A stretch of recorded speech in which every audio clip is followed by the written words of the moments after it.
เงินไงเหมือนก็ไปเห็นเนาะก็เหมือนทำไมแบบนี้ราชการครับผมไปให้ครับพร้อมแล้วครับที่จะไปร่วมงานวัดป่าหินครับนมัสการครับเดี๋ยวนะข้าพเจ้านั่งนั่นแหละเนาะเจ้าครับเรียบร้อยเนาะเรียบร้อยละครับนี่เนาะรถตันเลยเหรอน้องใหม่อย่างตู้เนาะตอนแรกว่าจะไปเอาดอยรอนี่ก็จะเอาปลาค่อยนี่แล้วเนอะเจ้าคุณผู้ฟังใกล้ๆนี่เจ้าผีเสื้อเนี่ยมันใกล้ดีเนาะเจ้าอันนี้เพิ่นก็เป็นเราเจ้าคณะอาจารย์เอกบ้างนะหลายองค์ด้วยหลายเลยวัดผาบองก็มีวัดผาบองก็แม่นวัดผาบองวันที่31ก็หามีองค์การตัวเนี่ยเจ้าอันนี้อย่างว่าตอนนี้ตอนวันที่7ที่6ที่7เนาะเจ้าเนาะอย่างอันเขาจะตายตางเขาเปิดนี่ก็จะหมายก็ว่าบอกก็วันที่17อ่ะน้องคงไปจ่ายตังค์เขาเปิดเรื่องเตียนเนี่ยเจ้ารับผิดชอบตรงนี้จ่ายเพิ่นวันที่11เมษายน17เจ้า17เมษายนจ่ายก็เตียนเพิ่นเนาะเจ้าเพราะว่าคุณหนุ่มถ้าเขาจ่ายด้านก่อนเตียนคุณหนุ่มจะต้องมาเอาเตียนมันเพื่อไปตั้งเป็นอย่างเนาะก็ตั้งอย่างมอยอ่ะถึงวันที่19มันก็จะยุ่งลงรังหัวมอยอ่ะก่อน 3-4 วันเนาะจ้าเอาก่อน 3-4 วันเนาะถ้ามีสตางค์จ่ายเพิ่นนึงก็ตึงดีละเนาะติดผู้ฟังเนี่ยจะไม่นวลแต่เจ้านี่เนี่ยเพิ่นจะฝากมาแล้วก่อนไม่ใช่เดือนนี้ก็เลิกแม่นั่นโทรมาถามตัวนึกว่าเดือนนี้ได้เนาะเดือนหน้าก่อนเลยหน้าก่อนเจ้าเย็นวันนี้ที่เดือนค่อยไปอยู่ลูกเดือนเมื่อวันเดือนนี้หรอกเนาะเจ้าเมษาต้นตันก็เมษาเหมือนกันเนาะแต่ต้นเดือนเจ้าไปจะซื้อเสื้อตา2 งานตาใหญ่ไปพอดีเนาะเดี๋ยวนี้โอ้เพิ่นเริ่มเดินไฟแล้วเนอะตอนนี้กูเป็นใจแกขนาดนะแม่ข้างไปวิหารเนาะโพห้อยเต็มเลยอ่ะคือเพิ่นเดินไปสายตลอดสายเหนือไปถึงนอกใต้ไปถึงใต้นกเดี๋ยวต้องไปเจ้าสันเมืองอยู่ในบ้านสบายเนาะโยงเลยเนาะมาถึงหน้าวัดแล้วก็เนี่ยไปถึงวัดบ้านมันค่อนข้างจะกว้างเนาะก็เลยมีฝ้ายตีมาห่างกันเท่าไหร่มาห่างแต่ว่ามันค่อนข้างจะเป็นตีแจ้งติดกันเจ้าคือที่เป็นเดินถนนก็ใช้ฝ้ายที่พร้อมจะตังกันซื้อไหมก็มาต่อมาก้องออนสายที่เพื่อนเอาไปถนนนั่นนะเนาะเข้าไปในบ้านนี่อยู่ที่บ้านเขาเนี่ยก็เป็นก็อ๋อนั่นนะที่ถนนนั่นก็สบายแต่เจ้าอาจารย์จะมากมีอย่างก็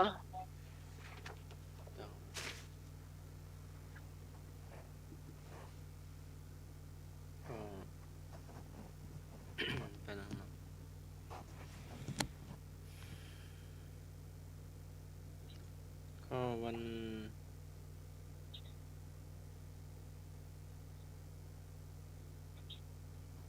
เทศก่อนน้ำใหม่เนาะ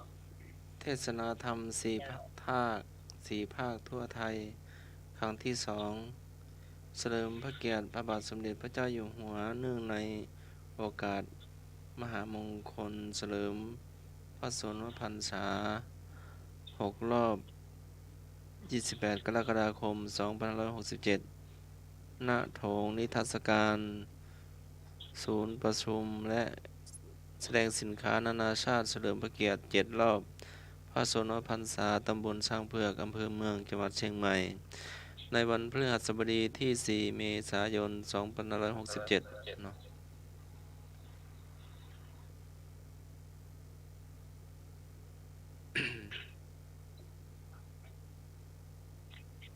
แล้วก็แหมงานก็พิธีพระราชทานสัญญบัตร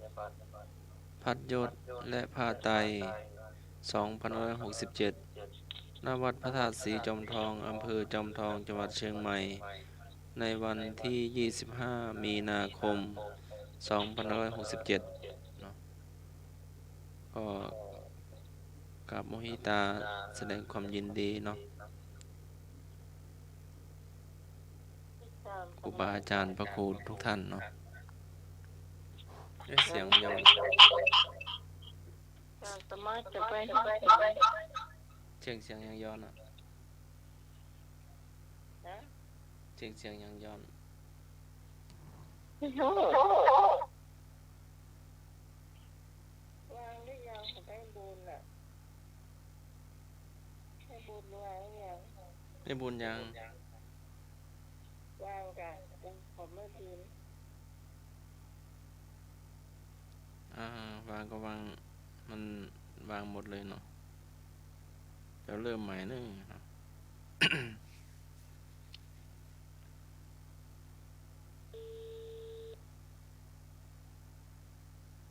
เจ้าบางก็มันก็วางลวดทั้งหมดเนาะ บริการฝากหมายเลขโทรกลับ กดสกรรมเนอะ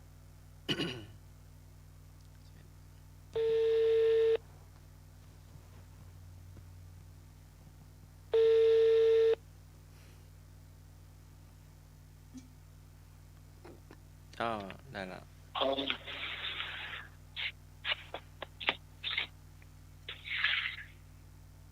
เจ้าได้แล้วนะหมาย จ้า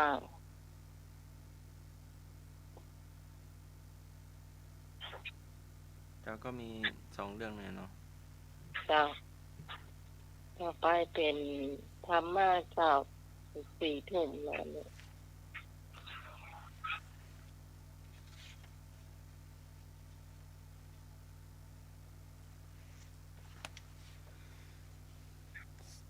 สยาสนาคตาพุทธาเชตวามาลังสวาหินังจตุสัจจามาตาลสังปาวิงสุเยนะราสภา พระพุทธเจ้าทั้งหลายผู้มีผู้องค์อาจประทับเหนืออาจแห่งชัยชนะทรงชนะมารและกองทัพทรงดื่มน้ำอมฤตคืออริยสัจสี่ตัณหังการาทายโยพุทธาอัทวีสตินายกาสพเพปาติทิตาไมหังมัทธะเกเตมุนิสลาพระพุทธเจ้ามีพระตัณหังก่อนเป็นต้นผู้สีนำโลกผู้เป็นจอมมุนี28 พระองค์ทั้งหมดจงประดิษฐานณกระหม่อมของข้าพเจ้าถามว่าเป็นคาถาอะไรก็คาถาศีลบัญชรขอตำนานศีลบัญชรขอพุทธชัยมงคลคาถา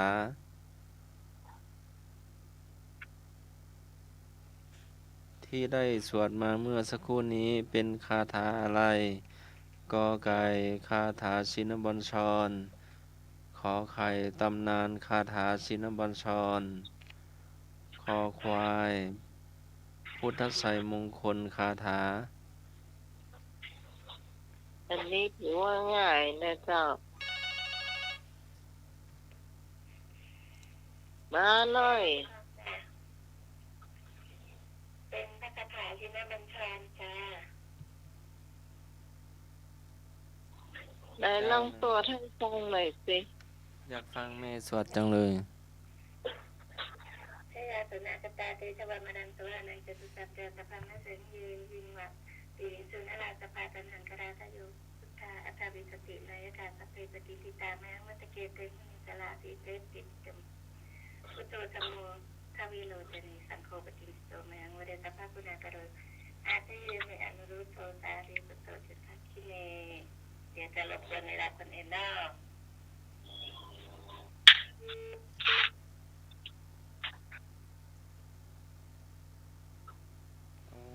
สวดเก่งยังไงความจำจะดีเนาะฮัลโหล เจ้าข้าวปอกไก่เจ้าคาถาชินบัญชรเจ้า อันนี้ไม่อย่าง พระสงฆ์อาจารย์สมัครพระเจ้าที่ได้ยินเสียงอ่ะเงียบเลยหูนึกว่ามาเตี้ยเจ้า ไอ้ฮันวางเพียไอ้ขีพี่พรสวดยังไง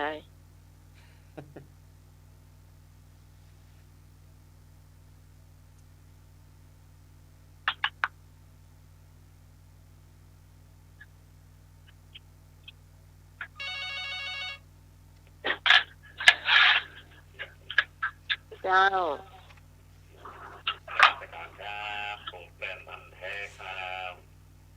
ฟังหน่อยเนาะ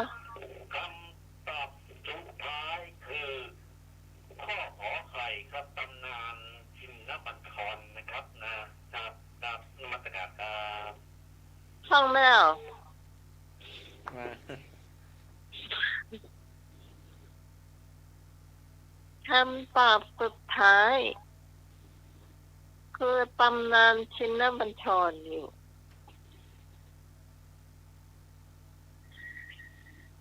มันมีว่าไงตำนาน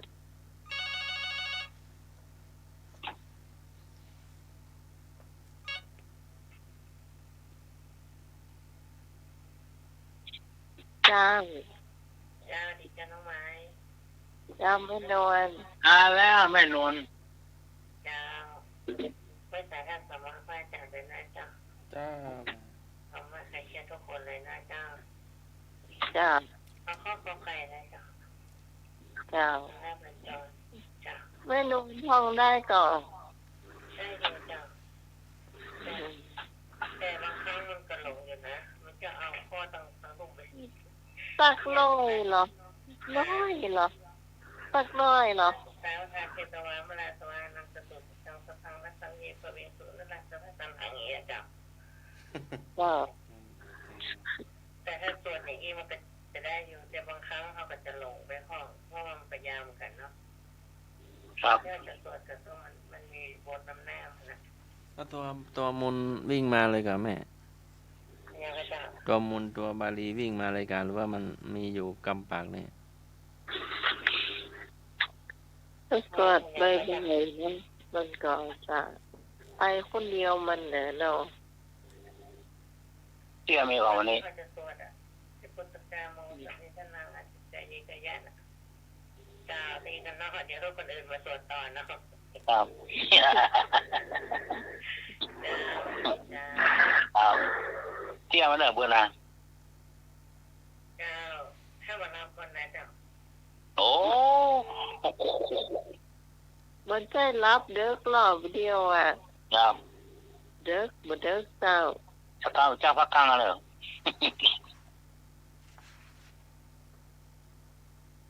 มาขอไก่ตะโกนเนาะ ไอ้เหี้ยตัวไอ้หนุ่ย แล้วก็ตัวยกมาคืนยก2 มือเลย เลยได้เนอะ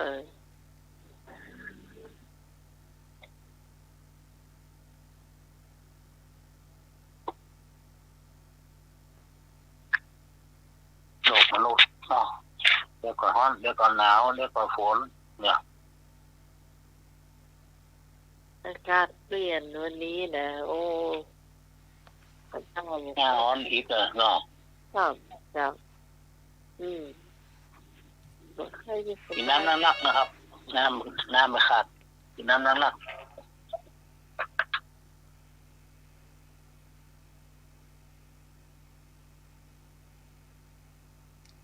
ฮัลโหล เจ้านมัสการเจ้าท่าน จ้า สวัสดีน้องใหม่สวัสดีหนึ่งไอ้หน่อย ๆครับผม ยายแม่จะหยอดแม่โอนไป200เนอะเอา โอน หอมน้องใหม่เอาหอมน้ำ100หอมเตียน100เนอะ ครับผม ก็เลยว่าจะโทรไปพอดีโทรมาหลายจ่า ครับแม่โอนไปทางไหนแม่โอนไปทางน้องใหม่ว่ามาทางผม เกี่ยวกับน้องหนุ่ยอะค่ะ อ๋อครับผมครับผม ว่านะว่าเอาน้ำเอาเตียนเนี่ย100อีกโอนไปครับ200 กำลังมากเนาะ จ้า จ้า ครับ จ้าไม่ตอบข้อกอไก่เนอะ ผมขอบคุณครับจ้ากอไก่โกหก ใครบ่ฮู้เลขบัญชีน้องใหม่ก็โอนไปใต้หน่วยก็ได้ยังพี่ต้องเลยเจ้า ครับ ถ้าใครฮู้เลขบัญชีน้องใหม่ก็โอนมาทางเพจเจ้า ถ้าโอ้ได้ถ้าจำผมได้แล้วมานี่ก็ได้ครับ เจ้า ทำบุญเนาะร่วมกันทำบุญไปด้วยกันหลายๆคน ธนาคารกรุงไทยนี่มันถึงไม่ยากเจ้า แบบเนี้ย สาขากรุงไทยเหมือนกันเลยโอนไป ครับผม ขอบอกกันนั้นครับ ครับผมครับแน่หรือเริ่มว่าอย่างนั้น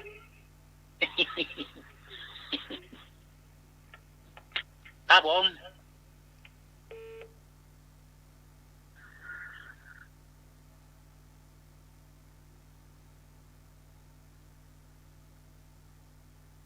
แม่เจ๊ยอดแม่บุญจดแม่เจ๊ยอดไทเนอร์ แม่เจนยอด200ครับผม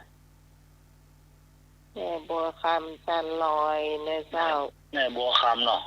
แม่บัวคำจัน ไอ้เจ้า โอ้ชื่อคนงามเนาะ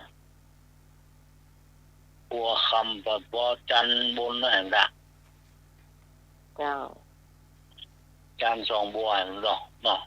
ทำบุญร่วมก็เฮาตลอดเจ้า ทำเถอะ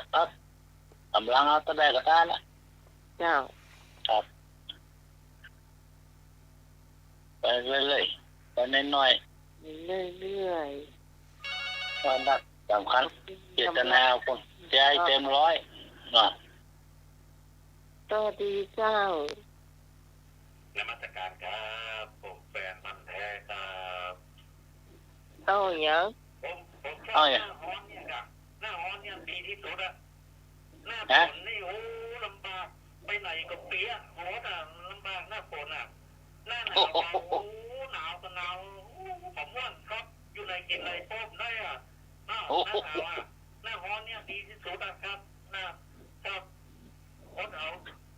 ครับนมัสการครับ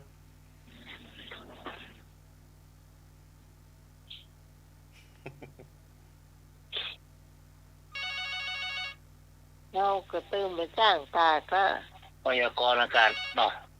กรมอุตุบอกละจบละ คุณครูเธอนี่ก็ระวังให้ดีเนอะที่19เลยนะสวัสดีเจ้าฮะเต้สุพีอันยศเลขบัญชีน้องเอาไว้แล้วเนาะ อ๋อโอนเต้หน่อยเจ้าละเจ้าเดี๋ยวหลานมาจะโอนไปให้เจ้า เจ้า จนละไม่ถือจนละ เอาพ่อกอไก่เจ้า ก็ใครเนาะ เอ้ยหนุ่ยเนาะ ตัวหน่อยเนาะ ช่วยเพื่อนนะกะ โอ้กาอีกา เพื่อนจะต้องช่วยเพื่อน อีกา เพื่อ สวัน สดีพี่พรสวั เนาะ สดีพี่พรเจ้าสวัสดีแม่บุญเจ้า จ วัสดีพี่กรณ์กำมลเจ้า แล้วก็ไอโฟนเทรนเนอร์เจ้าวัน ผม นี้ ผ่าน เป็น กลางไม่นอนปลาแดดเนาะ เออ ไม่หลงเจ็ดยอด อันนี้ต่อหายเนาะนะอ๋อ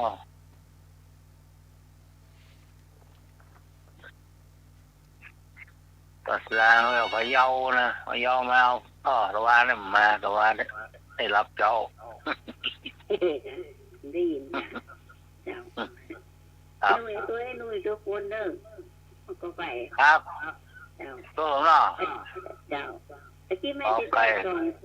อ200นั้น2 ปีกัน ครั นี่ บ ไหนตัว ตึง ที่ เตียนร้อยน้ำร้อยอ่ะ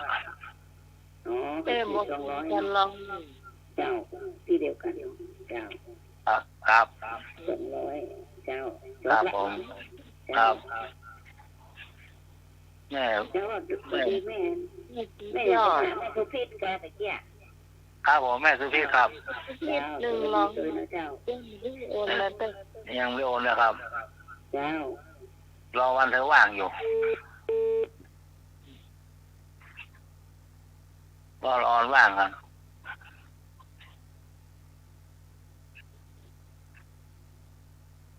ถ้าคุณผู้ฟังมาสามารถโอนได้ด้วยตัวเองนะไม่ยากเจ้าจะไปแว่นที่ไหนเนี่ย คุณเข้าไปเลยให้เขาเป็นคนโอนให้สตางค์หมอก100-200นะเอาแค่10 บาทแค่นั้นนะแล้วเขาก็จะโอนเอาเลขบัญชียื่นให้เขาเยอะนะจ๊ะ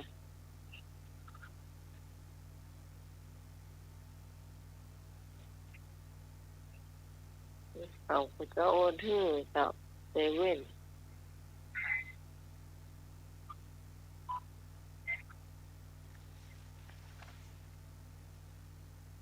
ก็ถือว่าได้นั่งพอสมควรเหมือนกันนะเนาะ ครับ ได้นั่งเหมือนกันจัง ถึงเวลาเปิดเผย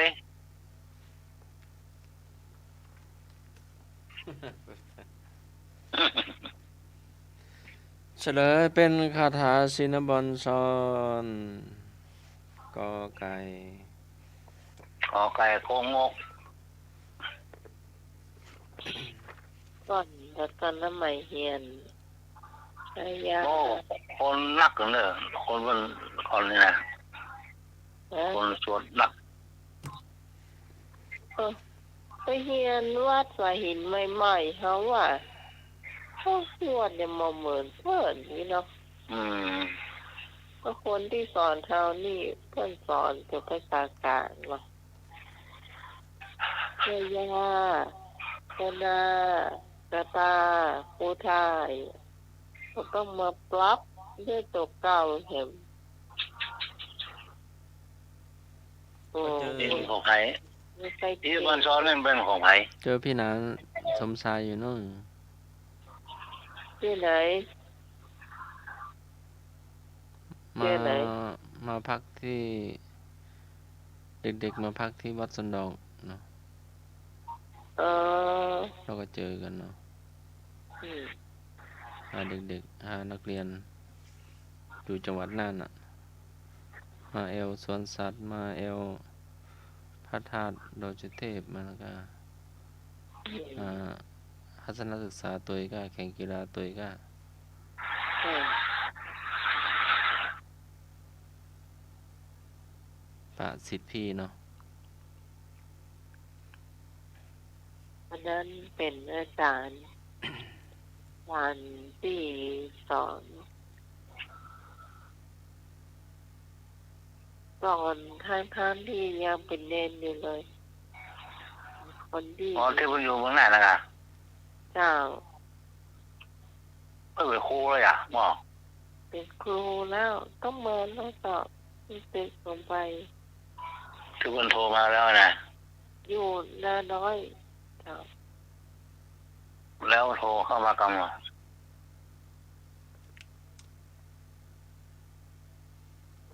เอาคำถามที่สอง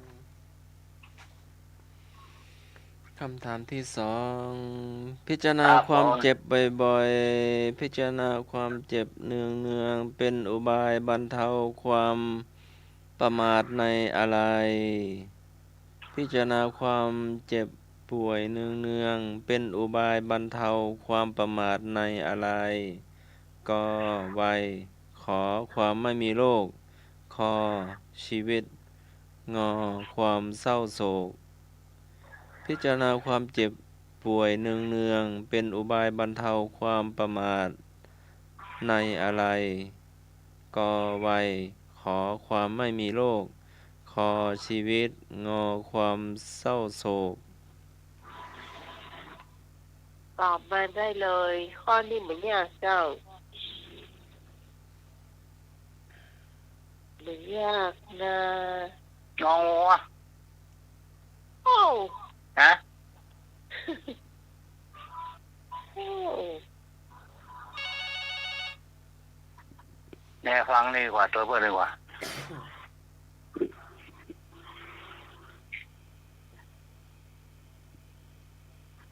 เจ้าสวัสดีเจ้า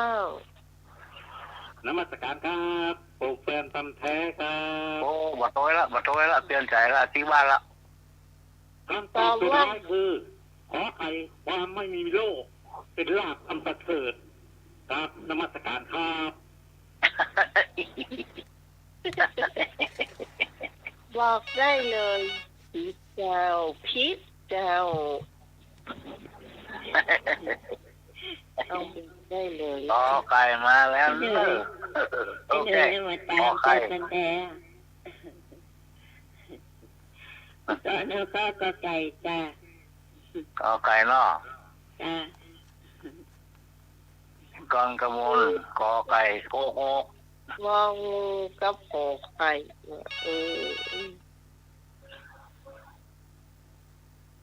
เจ้า จ้าก็ไข่งูนี่ว่าอะไรก็อะไรอย่างก็ท่านสมัคร โอ้เห็นบ่ทำไมเอา แล้วจะเอาควายนะถูกกว่า โอ้มันจะหมดถูก ถูกข้อไข่ก็บ่ถูกข้อไหนก็ข้อไหนอันก็ไก่ มีข้อเดียวที่ถูก ก็ไก่ก็งก ว่า ที่ ไม่ บ เอา อก ก็ ไป ไก่ก็งก พอ ครับผมดังนั้นไม่เป็นโรคเป็นลาภอันประเสริฐขอไข่เนาะ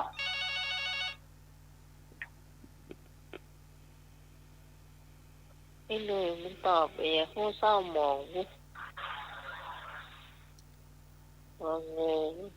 ครับผม เจ้าไม่นวดเอาข้อกอไก่นะเจ้า เนาะขอไก่เนาะเอาเนาะ เจ้าเป็นเรื่องธรรมดาเป็นตามวัยนะเจ้า หน้าเศร้าหมองเมาเนาะ ก็ธรรมดาตามวัยดีกว่าเนาะ เนาะ ว่ามันมาถูกมันยังไปอยู่นะ เจ้าดีเจ้า เบาดีกว่าหน้าเศร้าหน้าหมองเนี่ยนี่โดนซาส้มป่วยละเนาะ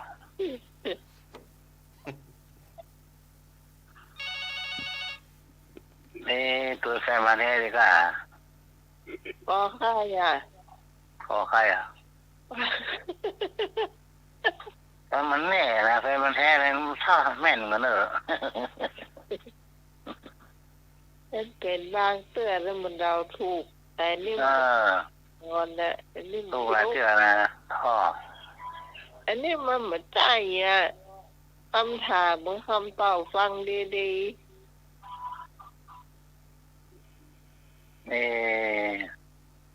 ขอใครเนาะ ไก่นะเจ้า ครับ ๆแม่สุพีษ แต่จะเห็นได้ ไก่เจ้าเอากอไก่ ถ้าฟังคำถามดีๆเนาะ เอากอไก่เจ้า คำถามพิจารณาความเจ็บป่วยเนืองๆเป็นอุบายบรรเทาความประมาทในอะไรก็ไวขอความไม่มีโรคคอชีวิต งอความเศร้าโศก ไม่งองูนะน่าสนใจนะ ที่อยู่หันก็ได้เหรอไปถึงว่าอย่างอ่ะ ทางงองูนะ ขอไก่ก็งกนะครับ ผม โอ้โหถูกเรื่องมันเด้อขอไก่ก็งก มองงองูกันหน้าเศร้าหน้ามองอ่ะ โอ้โหน่าเกิดน้ำหอมอ่ะเฮ้ย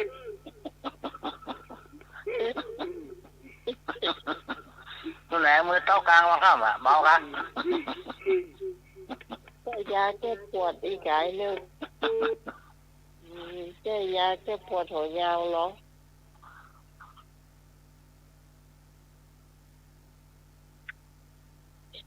หน้าเศร้าหน้าหมองพิจารณาดี เดี๋ยวทุกคนเอาคอไฟดีกว่าลองแยกเอาคอไก่ชะกำแล้วเนอะเจ้า ๆครับคอควายเนาะคอควายคองัวคอควาย เอาควายได้ยังเอาควายได้ยัง คอควายชีวิต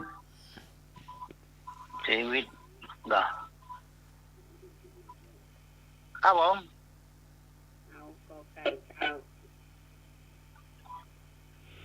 เดี๋ยวฟันนี่ไผ่นี่ นี่ไรครับ ในสุพีเจ้าเอา ฮะ ไก่ เจ้าก็ ปอไก่ ให้หนูจะเอาอย่างก็เอาเนี่ยจ้ะแค่เต้าก็ เอา เดียว งูเอางองูเหรอหน้าเศร้าหน้าหมองนะ มาเอาตัวซื่นไว้ก่อนโดยพี่กรกำหนดสวัสดี หน้าเศร้าหน้าหมองตุ๊บตุ๊บตอมตุ๊บตอมแซวเหมือนกันเนี่ย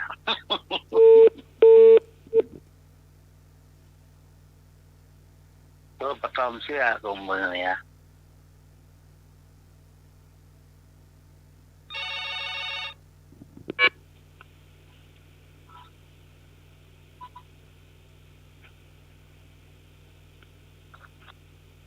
โอ้ ครับผม ใครหน้าด้านรวยเหรอ อาจารย์หลวงตาเนาะ หลวงตา ครับผมการครับหลวง ไม่แน่ใจมันฟังไม่ค่อยเข้าใจ อาจารย์มาธรรมสการครับ อ่านใหม่ครับ มันไม่แน่ใจนะจะเป็นของไก่เปล่าไม่แน่ใจเนาะ พิจารณาความเจ็บป่วยเนืองๆเป็นอุบายบรรเทาความประมาทในอะไรกอไวขอความไม่มีโรคคอชีวิตงอความเศร้าโศก ขอไก่ก็แล้วกัน ตาเกี่ยวกับอะไรครับ โอยอยู่เย็นเป็นสุขเนอะจงพิสมัยละมัดให้เกียรติถึงสายเด้ออยู่เย็นเป็นสุขเนอะปีโชคปีลาภเด้อ ครับครับผมโอ้มาสักข้อ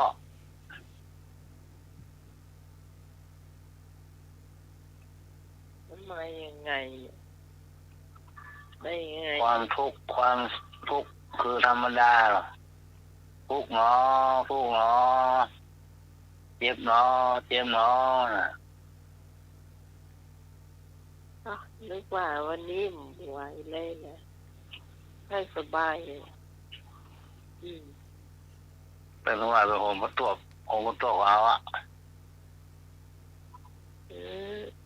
หนาววันเนี้ย อ้าวจัน ดีกองทุ่มมันกินอันเกลือแร่ไปกอง อ้าวเฉ กำ ล ลัง ย ครับผม ความไม่มีโรคเป็นข้อถูก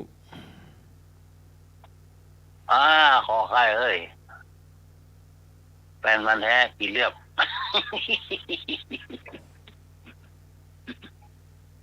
นี่ ความไม่มีโรคถูก อันนี้ แม่นอน แน่นอนไปช่วง ใครมาแท้กินเรียบ อยู่คนเดียว ครับผม ดูเวลากันเลย บ่บ่ 4:28มันได้อยู่จ้ะ แม่ไว้ช่วง วัดพ่อเนาะกำลังได้ส่งพ่อ พิจารณาความตายบ่อยๆเป็นอุบายบรรเทาความประมาทในอะไรกอไว้ขอความไม่มีโรคขอชีวิตงอความเศร้าโศกพิจารณาความตายบ่อยๆเป็นอุบายบรรเทาความประมาทในอะไรกอไว้ขอความไม่มีโรคขอชีวิตงอความเศร้าโศก ก็ขอของอเหมือนที่เลยเจ้า เจ้าพี่คอนเอากุ๊กกุ๊กบัฟฟาโลเหมือนเดิมเจ้าขอควายชีวิตเจ้า เนาะโอ้นี่แน่เกิดมาแน่นอนเนี่ยเนาะ จ้าพี่กอนก้าวขอควายจ้าสวัสดีแม่สุพิษนะจ๊ะ พิจารณา บุญสวัสดีน้องพรนี่จ้าสวัสดีแม่นวลด้วยจ้า ครับ พี่กอนค่ะ ขอไข่เนาะ ขอควาย ขอควาย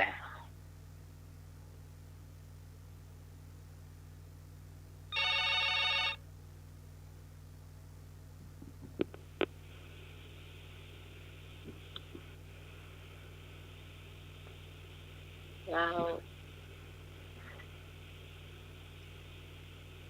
ตอบเลยเจ้าน มัสการครับผมแฟนพันธุ์แท้ครับคำตอบสุดท้ายคือไวครับเนาะไวครับนมัสการครับ ไวหรอ นี่ก็ไก่เนาะ กอไข่ พิจารณาความตายเป็นเนืองเลยอยู่ในความประมาทก็พิจารณาความตายนะ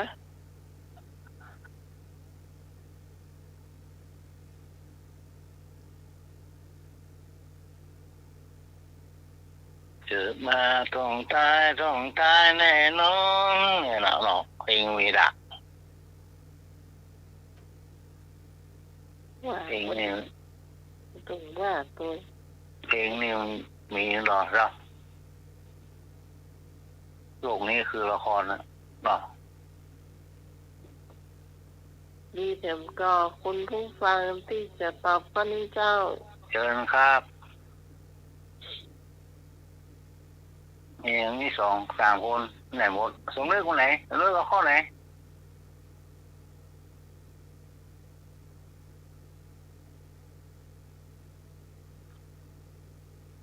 ผมเลือกบุญทาวงศ์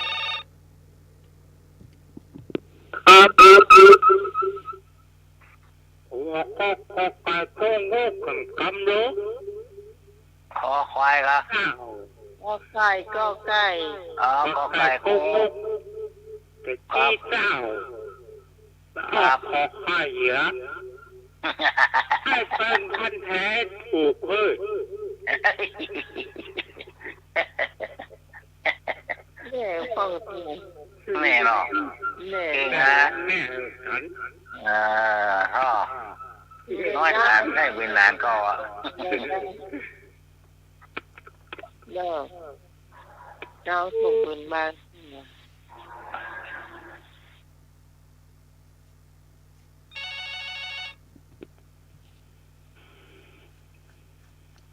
เจ้า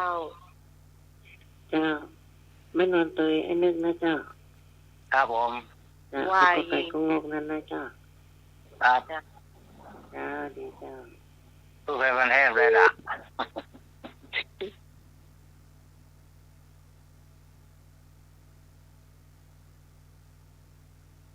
วนตัวนึก คิด ไม่สุพิษ ความตายเป็นเนือง อะไรแม่เฮียงค เรือนค ำเฮียงคำเรือนค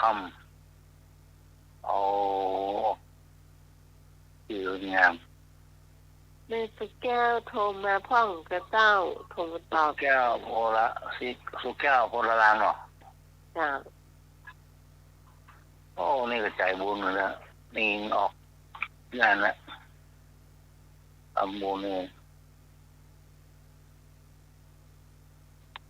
แก้วโพละลางไหนได้ยินชื่อหรอ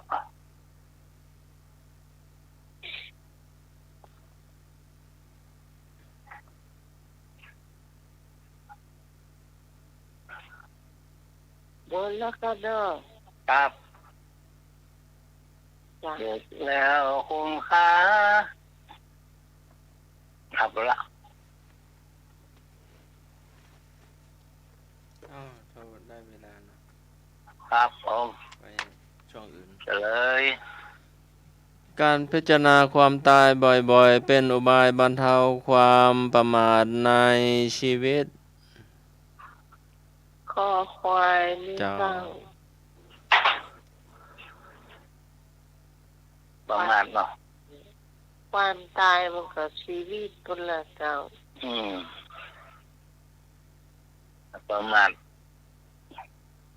อย่าประมาทว่ายังมีอยู่ทุกอย่างประมาทไปครับ จ้ะ ไม่เรื่องจริง ไปต่อไปเป็นกำเมืองนะเจ้าวันนี้กำเมืองหัวจิ้มที่จิ้มติด หัวจิ้มที่จิ้มติด หัว หัว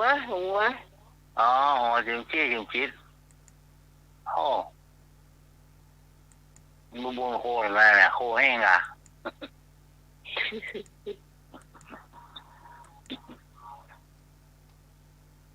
โอ้ยนี่ก็หัวด่ะ อ๋อบุญโคอ่ะ คนมันน่าลูก บุญโคเห็นไหมเนี่ยโอ้หัวมีการหน่วยรีบจิมจิตโอ้ อยู่อันตังบนพ่อเขาอยู่ตังลุ่มเมื่อเขาเขาเป็นแม่หัวจิ้มจี้จิ้มจิตเนี่ย ดูคอนเสิร์ตก้าเนาะคอนเสิร์ตก้าหนังกับแป้งก้ามวยก้าเนาะ โอ้ไปหมูม่วนเฮาม่วนขนาดเดียวคนเดียว เอาพอความมาขายลุงลูละเนาะอยากเนาะ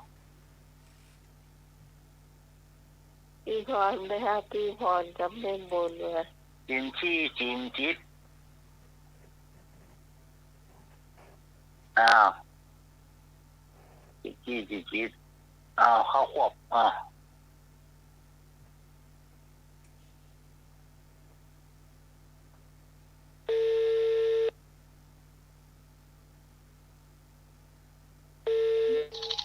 เจ้ามาจับติดวิดีโอก่อน ครับ ให้มันง่วง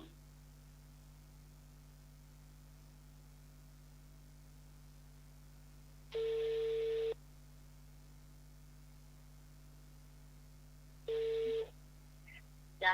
กับเจ้าวันนี้น้ำพร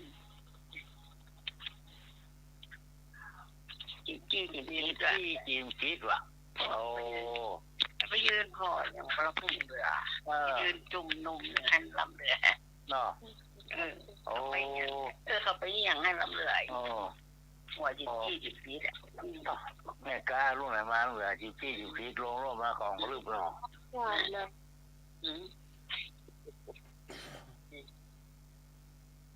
สวัสดีเจ้าแม่ไอ้โบเจ้าวันดีเจ้า เจ้าสมัครเสียงหมอการเนอะ ได้ยินเสียงว่าสมัครก็ เจ้า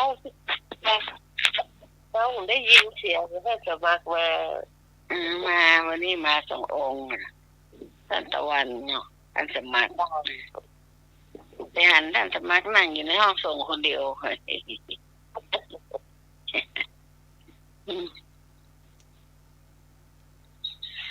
กำบ่เก่าเนาะ เอาจิมจี้ตลอดเนี่ยน้องไหมว่าตะเกียว่าหัวจิมจี้เนี่ยหัวจิมจี้หัวอย่างหัวโคนหัวเล็กโคนเขาอยู่ตังโมนเนี่ยเอาพอลงไปตั้งลูกเหมือหัวตื่นใหม่หัวตื่นใหม่วะเอาไว้ว่าอย่างน่ะกะตาลีจะอ๋อโคนเป็นป้ออุบลนั่นน่ะอุบลน่ะวันแรก2-3 แสนว่ะบ้านเรา30,000 ปลายอ่ะวันแรกจีเนาะจีเด็กอ่ะของเปิ้นจังจีโปถ้าเปิ้นพอตังบนพอไปอ่ะเอานักเตะนะว่าคนนี้ทางไหลก็มายังกะมดอ่ะเตียวไปดุมไหลกันไปเลยอ่ะจ้ามันดูว่าสถานที่เนี่ยของเปิ้นเก่าเฮากว้างอันไหนกว้างเปิ้นจะกว้าง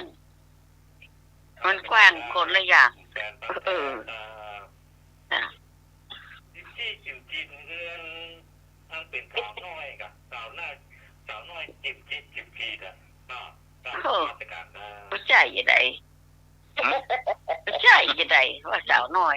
ว่าไปเลยจ้าริจลีจิบต้องสาวสีดีอ่ะน่าสาวสีโอ้พอไม่มาหรอกนะจิบเนาะจ้ะอันนี้โอเค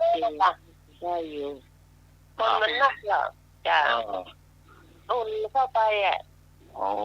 ว่าส้มมาตกทางหัวนะก็ตกรู้จิบเต็มกลางแล้วรูดนี่ก็เป็นวันกันนะบอกรูดจิบผ่านไปแล้วคำเมืองไหนไม่แหงครับผม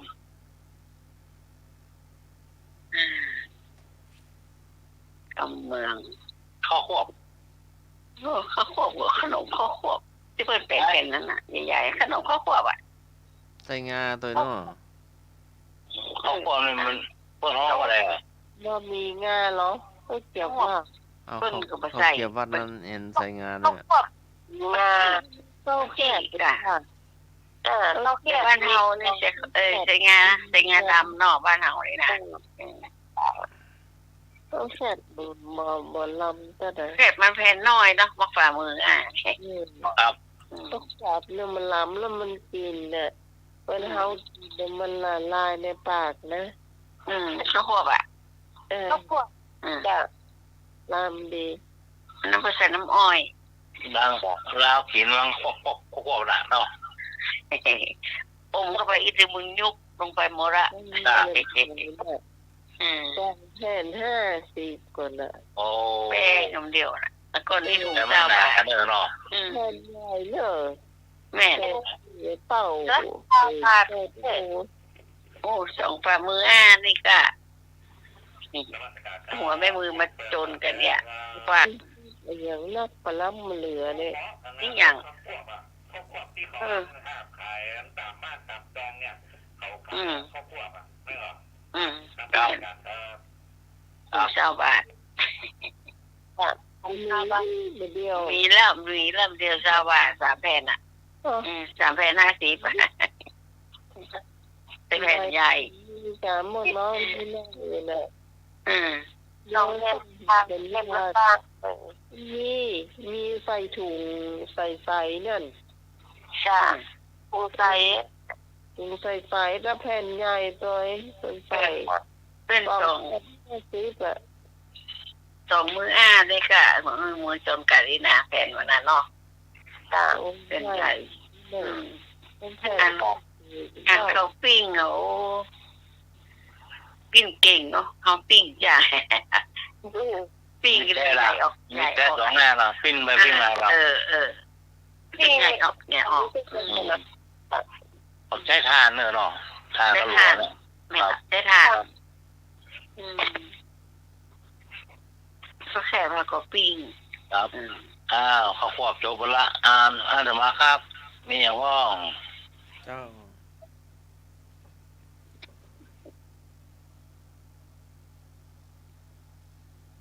คนอู้ได้ปากนักอมแพะเต็มปากยังบ่ฮู้ตัวเป็นจังไดอ่ะ คนอู้นะ คนอู้ได้ปากนักอมแพะเต็มปากยังบ่ฮู้ตัว ยังบ่ฮู้ตัวแปลว่าใดนี้อมแปดตื้อตัวก็บ่ฮู้ตัว คนอู้นะคนอู้ได้อ่ะ ปูได้ปักได้ไปเป็นเนาะ ได้ไปเปลือก แปลว่ายากนักที่จะห้ามคนพูดมากให้หยุดพร่ำเป็นจังได๋ คนอู้นะคนอู้ยัง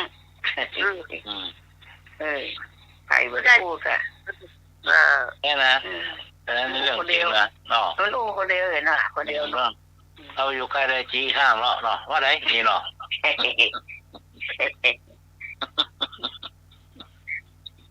ถ้าเหมือนกันนี่ไม่ได้เนี่ยจะปีนเป็นย่อยลมมาจอยนี่นะ วันนี้อ่ะวันนี้เห็นลมมาช่วยถ้ามันเจ้าเลยฉันรับฮ้อนเพิ่นฮ้อนเดี๋ยวมันหนาว อ๋อคนเดียว บ้าน ดักเจอเกอเหมือนลือฟังธรรมเป็นจังได๋เหมือนลือฟังธรรมเป็นจังได๋ดักเจอเกอเหมือนลือฟังธรรม ดักที่คือเหมือนลือฟังธรรม ลือเป็นจังได๋ ลือจ้ะ มันบ่ปาก เป็นคนหรือว่าเป็นไทยลือหรือ เป็ ว่าน คนเนี่ยจ้ะคนเนี่ยคนป้า คน คน ดั เฮาก ฟั นี่ ง หรือ อย่าง ว่า เดียว คนลือหรือว่าคนไทยหรือคนล้านนาหรือคนจังได๋ คนลือ คนลือยี่ฟังทำเป็นอย่างไปยี่ฮั่นอ่ะเป็น ช่วยฮะดักคือเยอะเป็นผู้อย่างว่าเนี่ยมันก็ฟังอยู่ไม่ได้นะอย่างอ่ะดักฟังอย่างเดียว ฟังแต่ว่าได้ฟังมีประโยชน์นะได้ฟังกับดี มันรู้หมดแต่มันไม่อู้ได้มันอู้นักก็อู้นักอู้ยังมั้ง เอาเรื่องจะหุ้นเรื่องยังล่ะไปดีก่ะก็อู้ปีสอนนี่ละอะไรอย่างนั้นก็ ที่นอนเหมือนง่วงกระต่ายนะเนี่ยคนอย่างเงี้ยคนไทยหรือคนลื้อเนี่ย มันก็ยังเฮานะกะปากหน้า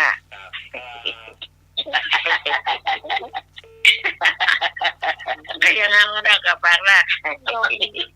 ดนย้อนเสือพังคือเนื้อหมูลื้อฟังทำ แล้วน้องก้อยจะดีไม่ควรช่วยกันทั้งน้องน้องก้อยเลยนะ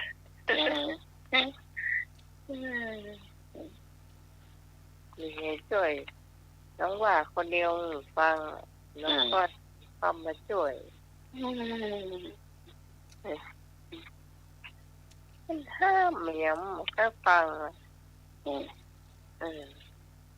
เป็นห้องคนอย่างเป็นห้องคนอย่างมันฟังเลย คิดว่าตัวลวกคือคนง่าวคิดว่าตัวง่าวคือคนลวกอวดรู้อวดฉลาดหรือคือคนโง่คนฉลาดมักอ่อนน้อมถ่อมตนเป็นจังได๋แม่เป็นจังได๋อ่ะคนเหงาคนเหงาอ่ะคนหลวกคนหลวกคนพอฝากนั่นหรอคนก็ฟังเนี่ยไอ้คนหลวกให้ดูถึงโอ้ยังมองว่าอ้วน ว่าไปเลยมัน ตู้ทอนตู้โจ๊กไว้นะสอนไปอย่างเนอะไอ้เมื่อว่าเฮานี่อ่อนปวดลวกกินนะปวดหัว แต่ว่ามันซื้อนิ่มเอาวัดลวกเนี่ยชวนไปเลยลวกดีกว่าอวดเหงาไก่ ดับเลย ดับเลย ดับแล้วอ่ะ ถ้ามันนั่งให้ไม่ไม่ชอบก็เอามาเกลียดมันจับขมูคนเลยส่วนได้ส่วนไปเลย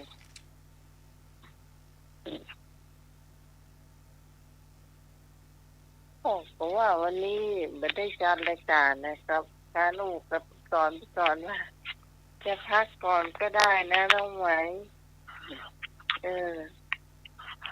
โอ้เพราะว่าเบาไหวผมเมื่อยนะพอดีกันเปิ่นคนเดียวเจ้าน้องใหม่เนาะเจ้าเลยตัวเนาะ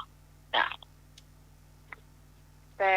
อันนี้มันเป็นส่วนมาติกานะแล้วส่วนอภิธรรม7 กัมพีร์หมดอัน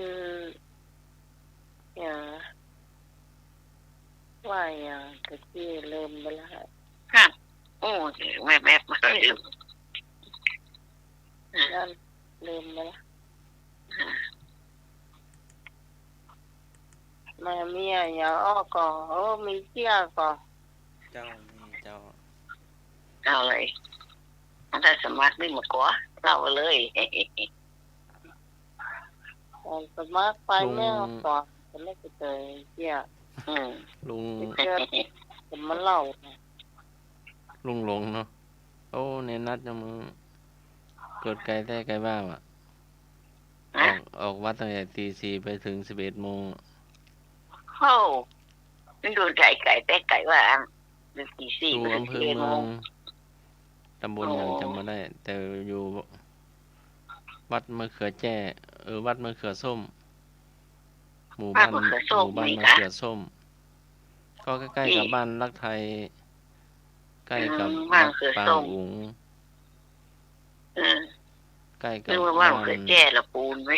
ใกล้กับบ้านรวมไทยผมว่าเตี้ยวไก่แต่ไก่ว่ามีรถเนาะเดินไปเนาะน้องไปรถช่างหลงรถขนาดไปรถเนี่ยเมินได้เมินว่าเนาะก็ตรุงหนุ่มก็ไปเนนแดงก็ไปส่งเนนแสงก็ไปส่งแต่กระแตเนนกระแตนี่กลับบ้านที่สันทรายเนนออฟแอปก็ไปสอบออกแอปอย่ากระเขียดออกแอปไปสอบธันวาล่ะคนเมื่อก่อนธันวากอบใบไม้ใบไม้ลงขยัน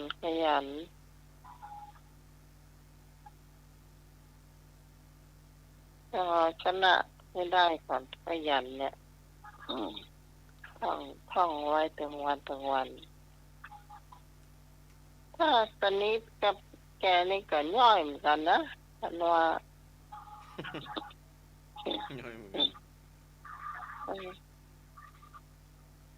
เย็นน้ำมันก็โทรไปตัว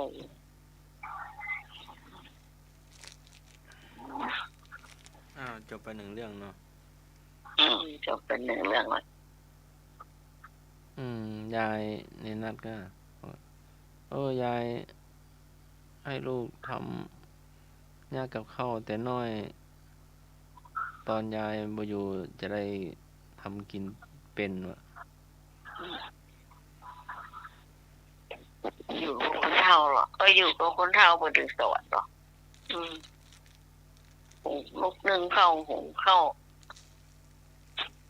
ช่วยตัวเองเนาะไม่เนาะช่วยตัวเองเรื่องฝึกครับหลวงพ่อจรัญนะจ๊ะที่อยู่กับยาย ตัวเองหมดอ่ะน้อยนี่หัดก่อนหัดอย่างสามกลมก่อนเนี่ยข้ามมากลมสามน้ำมันไก่ไล่พอเนี่ยจะปัดกาแฟมันโซ่สวะบุรกาแฟซี่อ่ะปอกมันซ่าสะมันอ่ะเนี่ยสะดุ้งอ่ะเนี่ยอยู่คนเท่านะเนี่ยใช้สามกลมก่อนเนี่ยสามกลมเอากาแฟแป๊บที่พวกนี้ไม่เอาปัดบุหรี่ขี้โอนะเอาน้ำมันใส่ครับเอาน้ำมันใส่อ่ะเนี่ยใส่นักขี้ข้างห้องเหมาะแปมปกติก็ห้องแปมเนาะที่มีแต่แป๊บอ่ะมีฝาขวดอ่ะมือกันมีฝาถอดออกได้นะครับบางคนมีทานนะหมุนเข้าไปแล้วมีถาดก็น้อยๆใส่นะครับนมัสการครับผมเพื่อนมาแล้วต้องหัดที่ละอ่อนเขาทำเป็นนะเนี่ยต้องสอนเขาสอนเขาคือทำเป็นเลยอ่ะเนี่ยสมัยนี้โมมีคนสอนนะเนี่ยละอ่อนเขาประทานเนาะราชการพี่พรนี่จะแซ่บอ่ะรุดไปละกะพี่พรพี่พรที่รูปหนึ่งสวัสดีครับจ้าผมนึกตอนนี้ถึงอะไรเล่นยังครับมาแล้วครับมาเลยครับผมขอถามสักหน่อยนะครับพอไก่นำหน้าพอทหารตามหลังมีอยู่7 กรัมมีกี่กรัมเหรอมี 7 กรัมโอ้ไก่นำหน้าพอทหารตามหลัง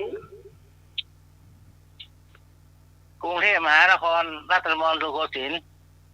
ใจเย็นใจจะไหนปัญญามาผู้มีพระคุณต่อเขาเกี่ยวกับเขาต้องบูชาผู้มีพระคุณกับเราบิดามารดายังบัจจัยกอไก่ขึ้นกอไก่อ่ะครูอุปชาอาจารย์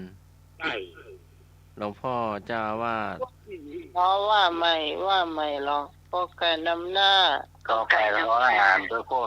อันตามหลังมีอยู่7 กรัมตุหลวงใช่อย่างตามหลังเหรอทหารมันเป็นที่เขาบูชาผู้มีคุณต่อเราเป็นอะไรการเลยนะพระคุณกับเราการเคารพพระพุทธเจ้าพระธรรมพระสงฆ์คุณเข้าคุณน้ำทุกบอกคุณแม่ไปบูชาใช่ถ้าท่านมีพระคุณตอนไหนตอนเกิดตอนเรียนตอนการจะต้นสิ้นชีวิตแล้วก็ไม่สิ้นชีวิตอีกการเคารพการเคารพบรรพบุรุษพระมหากษัตริย์ใช่ท่านยังครับท่านอยู่สูงก่อนหรือว่าท่านอยู่เตียวตัวเฮานี่ตอนแรกตอนเปิ้นบัดตายเปิ้นเตียวตัวเฮาตะกะเตียวน้ำหน้าเราหรือว่าเราเตียวกลวยก้นนี่ก็จำได้นะไม่รู้ว่าแปะใคร10 แกนแล้วเปิ้นมีเลยอ่ะแม่นเหรอรู้ว่าคุณเหรอลงพอไก่นำหน้าพอทหารตามหลังกุกานาโมใจกุกานาโมเจ๊ใจสักอย่างหมดเลยแต่ก็มันใจเลยเป็นวันหนาวเลยยังครับหนาวแล้ว นอกนั่นนอก ครับ จ้าก ตัญญูกตเวที เออก ตัญญูกตเวทีเป่าปื้มมีพระคุณกับเรา เออ อืม กตัญญูกตเวทีต่อผู้มีพระคุณกับเราอีก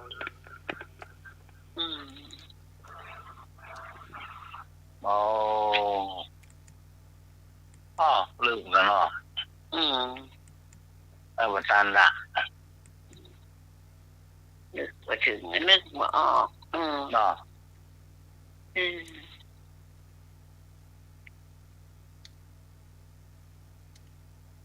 อ้าวใครมีแถม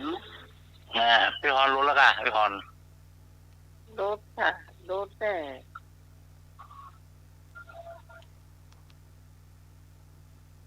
ที่คอนตั้งรถ ครับที่รู้นะจ่ายมาข้าวครับพี่พร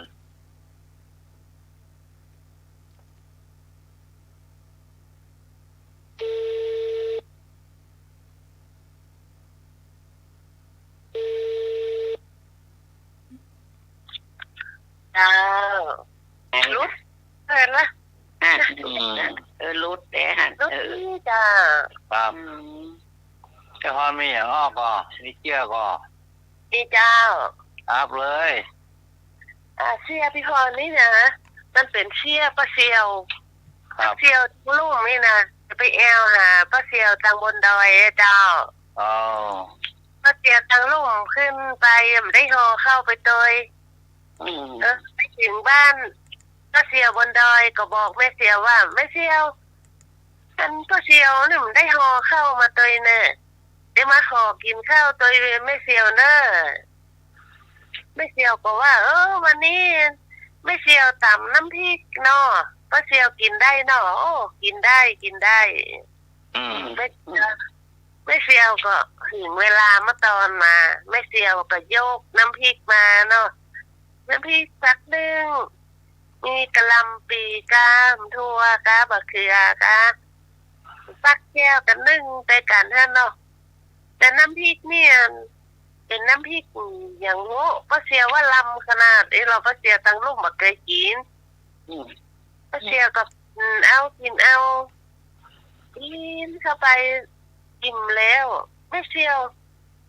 ต่ำน้ำพริกอย่างนี้ลำขนาดป้าเซียวอันจะไปต่ำเฮียนไม่เซียวตั้งลูกเนอะเวลาไม่อันป้าเซียวไปบ้านนะทำน้ำพริกอย่างเต้ไม่เซียวไม่เซียวก็ว่าโอ้ไม่เซียวตำน้ำพริกหนูน้อยน้ำพริกหนูน้อยไม่เซียวจะดูจะจ่ายยังไงเข้าไปแล้วเลยน้ำพริกหนูน้อยเนี่ยโอ้ไม่เซียวจ่ายยังไงนะคือเรื่องนี้กระทบลงไปฉันยกน้ำพริกหนูหน่อยเจ้า กัดต้องหรอ ไอ้เมื่อพี่พรเล่าเรื่องนี้เนาะต้อง ครับ ป้าเซียวแม่เซียวเหมือนกันนี่ป้าเซียวนี่มันลูกรอยมาที่พี่พรเซียวอย่างเนาะลูกรอยมามันจะหาเปื่อนมันอยู่ทั้งลุ่มนี่อันเพื่อนมันเนี่ยบอกเมียนว่าวันนี้นะเสี่ยวห้องทุกบนดอยมาเกียมกับข้าวเมาะลำคือมันเนอะสูเจ้าตั้งไหนมาก็ตั้งขินป้อมหมีอ่ะเจ้าตั้งที่ไหนมาหน้าผมมีกับพระแตะไว้ก่อนเบิกค่าจะเบิกมาเฮ้อนี่หรอว่านะบอกทำนะครับนาทีตอนอันเพื่อนมันมาเนาะหัวมันปีกมาตลอดมันปีกมาตลอดทีนี้เดี่ยวมันละลงดอยมันละกลับมาถามไม่เซี่ยวเขามีไหนอ่ะ เพราะว่าถ้าการเขาเดียวนี่นะเที่ยวสวยนะมันเป็นผีบ้านะเด้นะเนาะเป็นผีบ้ามันไล่เอาดาบเปียเล่ม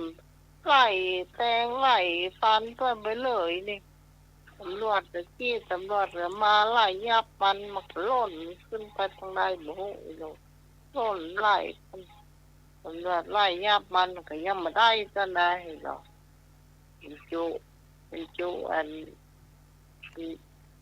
เสี่ยวมันตัวคนนั้นนะคนเสี่ยวคนนั้นนะมันขี้ค้านเลี้ยงหรอกแล้วทีนี้อันบกองเสี่ยวมันพอเสี่ยวมันคนนั้นโหยี่ล้ำเหลือเขากินละเข้าเขาเมียแล้วเนอะเขาไปละอีน่ะเขาวิกดังหน้าพวกนี้เนาะอะไรนะด้านโยกแมลงมามันว่าเอิ้นถามเมียมันเกี่ยวมันนะสูนี่เนี่ยยังกินแต่เดี๋ยวเสียวค่าโอ้ก็ได้ยะอย่างท่านมันเมียปุล่ะมัน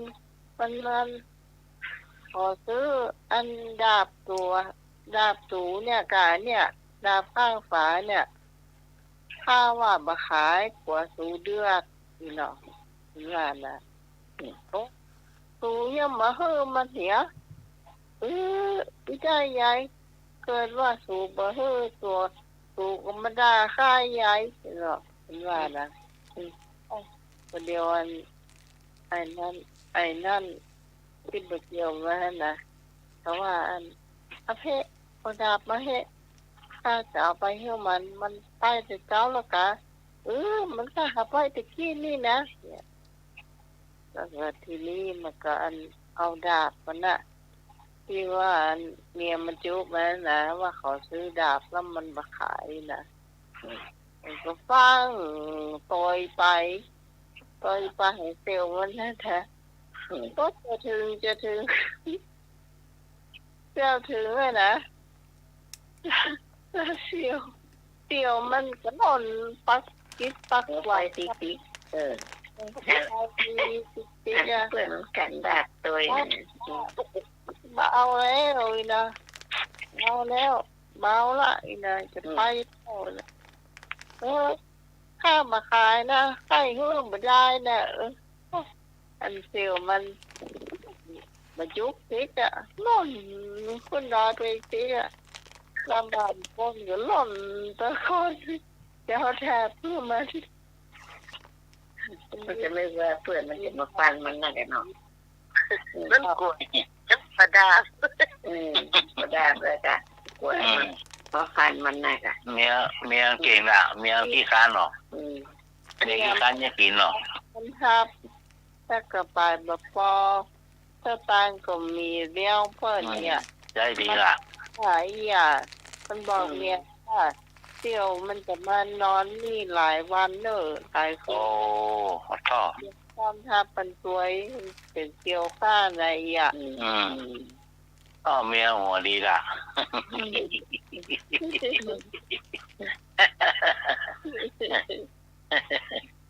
เมียขี้ค้านตางมือใจดีๆเนี่ยเริ่มได้เสียงทางสักบาทมันกลางมือใจดีๆเอาอีเนาะเห็นไหมป้ายังเหมือนมีคือยังบอกเขาแปะมาไก่แปะมากี่แจ้งมาใส่เดี๋ยวรอเนาะเนาะมองใจก็เมียนี่นะเมียเก่งนะเนาะเขาถ่าละน่าก็พูดโดยสั่งเอาเนาะพงจำไว้เนอะไปเล่ากันได้เนอะพงเนอะโอ้โหไม่ดักวิ่งอะไรจะไปไม่ก็เร็วนะเจ้าก็ตอนแรกจ้ะมาตอนแรกมาเพลงเนี่ยจ้ะเอาเพลงเนี่ยไอ้นี่ว่า เอกก็มา การลงลงก็กากาปิก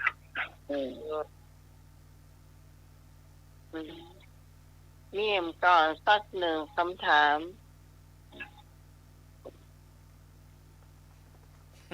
สักคำถาม หนูถามเลยหนูถามเลย ถ้าจะมักเลยถ้าจะมักเลย คำถามเดียว เจี๊ยกอ่ะ ครับ เอาอยาก เล่าอย่างก็เล่ามา เอาเลย ครับ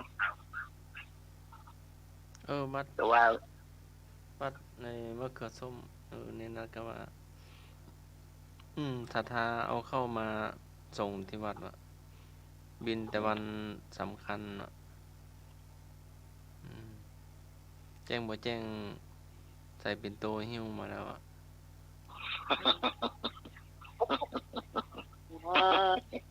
เอาไว้พระเจ้ามาสวดมนต์ การก็เป็นนั้น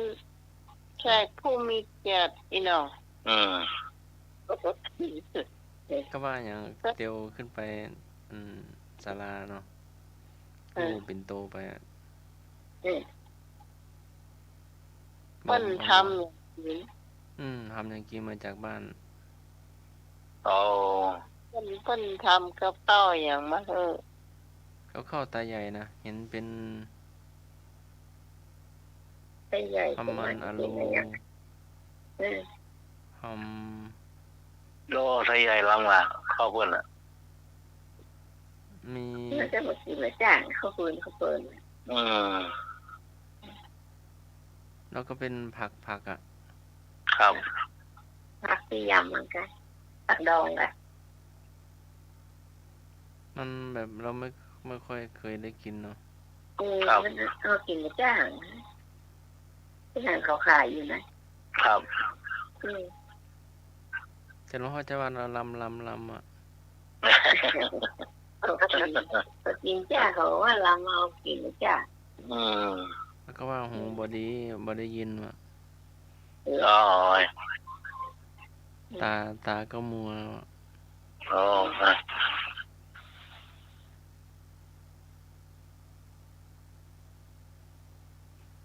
มีละยังมีน้ำใจเอาทำกับข้าวไปส่งว่า เอานิมนต์ดูประเพณีอันปล่อย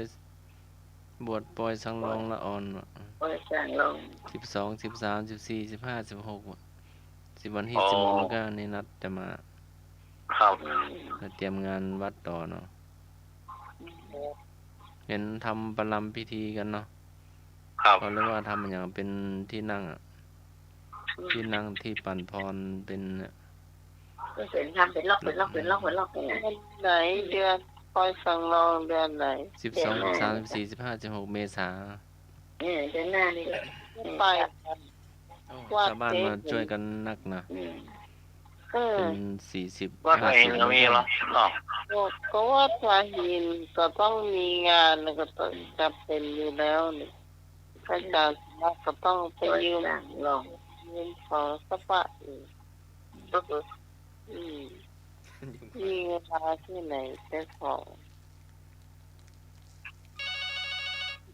ญาติเราวันก่อน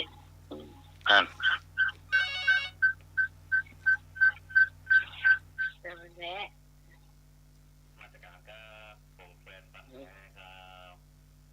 ฟังว่าเตอร์เนอร์ได้ถามคำถาม ไม่ดีมาปล่อยสั่งรองอ่ะเพื่อจะจัดอ่ะวัดอรุณนิวาสเนี่ยปล่อยสั่งรองอ่ะเดือนอะไรเดือนมีนาเนี่ยแหละ อรุณนิวาสนี่คือที่ไหน อำเภอไม่ดีมามีเยอะ ที่ไหนตำบลไหนตำบลไหนอรุณนิวาสเนี่ย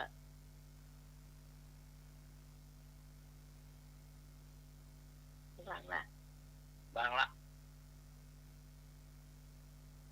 ไม่มีเสียงตอบรับ ไอ้ผู้คนเดียวเป็นถามแล้วก็ว่าตอง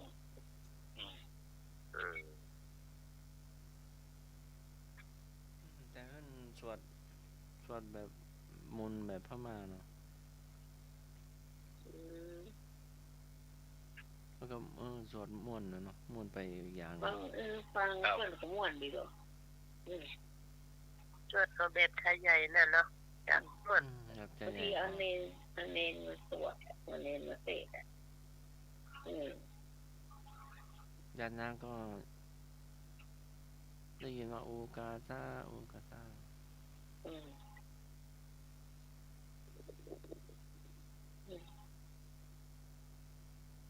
แต่พระเจ้าเพิ่นก็ห่มผ้าให้นะเห็นเอาผ้าเสวียงเอาผ้าเนี่ย อืม อืม ถอด เหมือนว่าพระเจ้า พระเจ้าหนาวกับองค์พระพระเจ้า ห่มผ้าให้พระเจ้า เพิ่นมีเป็นหน้าเหมือนเฮาเนี่ยท่านเนาะผมมีอันหน้านี่ของผมมีอันเนี่ยเนาะ พระเจ้าก็หน้าไม่เหมือนเรานะพระเจ้าหน้าตาไปอีกอย่างไม่เหมือนหน้าพระเจ้าล้านนาเนาะ อืม ศาลาก็บ่เหมือนเฮาเนาะ แต่จิ้วกันหน่อยเนาะ ซุ้มประตูวัด พระ ก็ เจ้า มีลวดมีลายมีนะนี่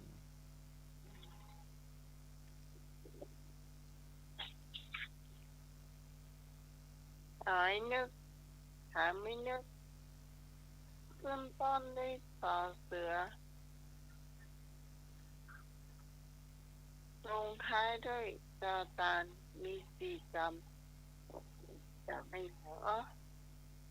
ด้วยต่อเสือลงท้ายจอจาน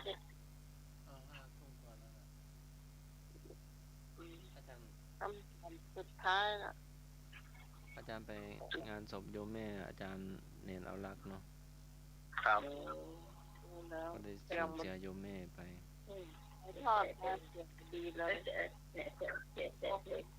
เรียนละ ทั้งผู้พันตนาเดชะเนาะ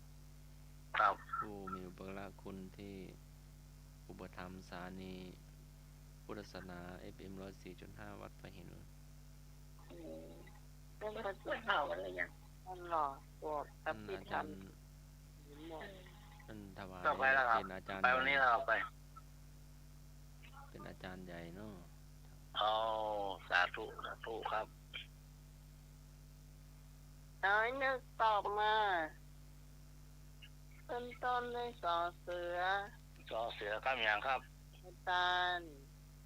สี่กรรมเนี่ยสี่กรรมสอเสือ จอเสือก็จอจัน อาจารย์สุดท้าย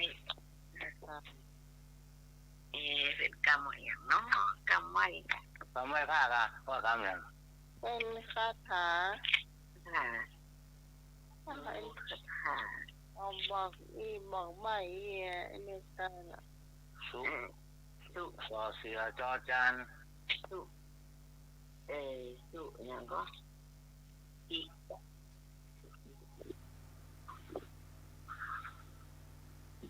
สุ จะเป็นอาจารย์สุดท้ายเป็นอาจารย์ สุกำลังจัน ท้ายด้วยขอไข่นะท้ายด้วยขอไข่ท้ายด้วยขอไข่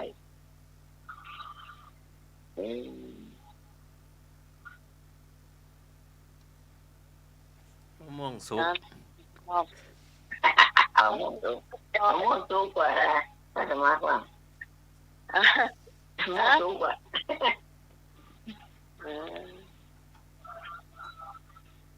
จอเสือสุ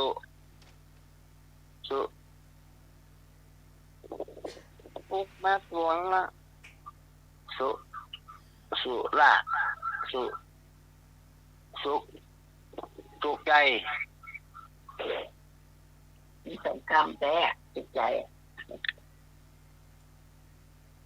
เป็นคาถา สวาหาโตพระวันโต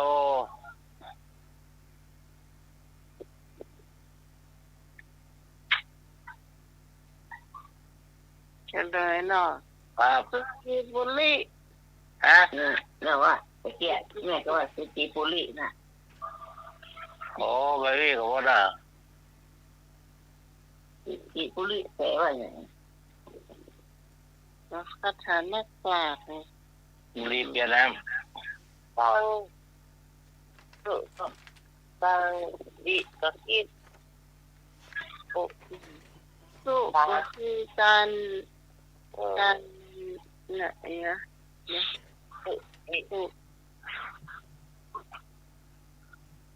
บุประธานบุชาลิขิตเขียนจดคือการฟังคือคิดใส่ตรองจิตเดี๋ยวบุชาถามแล้วก็อันที่พักลิขิตเขียนเอาไว้จดไว้ยิ่งเมินไปยิ่งหัวเมินให้ปะเรียนลงไปแล้วครับผม ลำไปหัวเมินต้องไหนถ้าก่อนเราก็เดี๋ยวเขาการสมัครลาก่อนเจ้าปัญญาวะทะเนนะเสยโยปัญญาย่อมประเสริฐกว่าทรัพย์ค่ำคืนนี้ก็กราบนมัสการแล้วก็ขอเจริญพรถูกครับเจ้าสาจัดเลยเนาะคุณผู้ฟังที่มาช่วยกันนี่คือชื่อเฮาจนจบแล้วก็พระเจ้าพิสมัยสุริยดอนในเจ้าจากบ้านเดินตันตำบลแก้วอำเภอแม่ริมจังหวัดเชียงใหม่ขอบคุณพระอาจารย์พระครูสมวิศวะตัวกิจโจผู้ในการสถานีผู้ควบคุมเสียงมาแล้วก็เมตตารายการของเฮามาโดยตลอดนะเจ้าวันนี้พระเจ้าเนาะทั้งหลายคุณผู้ฟังไปเพียงที่ก่อนเฮาจะมาพบปะกันใหม่เสาร์อาทิตย์หน้าเจ้า3 ทุ่มถึง5 ทุ่มปลายๆเนี่ยนะเจ้าสำหรับวันนี้ทีมงานธรรมะใส่แก่ทุกคนเจ้าลาคุณผู้ฟังไปเพียงที่ก่อนสวัสดีเจ้า